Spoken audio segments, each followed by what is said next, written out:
This is the 90-90 position. It means we're setting up with two 90-degree angles from your hip bone to your kneecap to your ankle bone, and on your front leg again, hip bone, kneecap, ankle bone. We want those nice 90-degree angles here. You're gonna sit in this position on each side for about 90 seconds. Try to really breathe into it. Try not to round your back, so find your length. Think about your thighs flattening towards the floor as much as you can, falling and really settling into the floor as you breathe for those 90 seconds. And then we're also gonna think about our hips starting to tilt forward with our tailbone starting to reach back. You can use your hands on either side of your front leg for some help here, either fully down or just your fingertips. And we're just gonna breathe here as we let this stretch really start opening up into our inner thighs.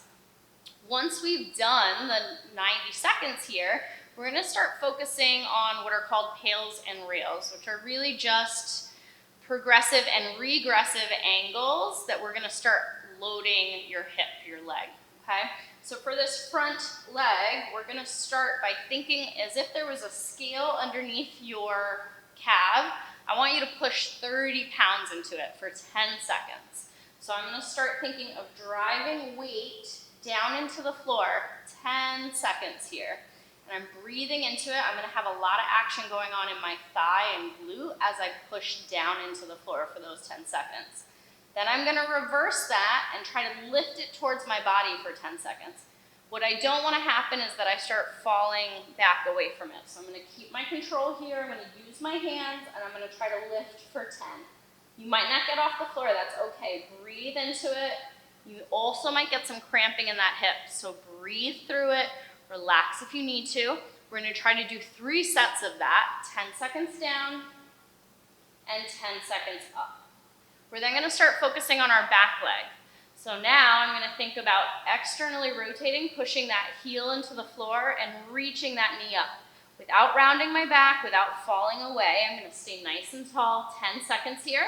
And then I'm gonna reverse that 10 seconds internal. I'm pushing that hip down, that knee down, and I'm gonna see if I can get my foot off the floor.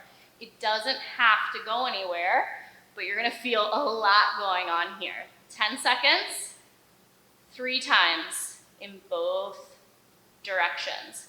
From there, we travel over to our other side. We do the entire sequence on the other side. We've got 90 seconds of breathing, 90 seconds of settling, and then we're working that 10-second push down, that 10-second lift 3 times in both directions. That's your 90-90.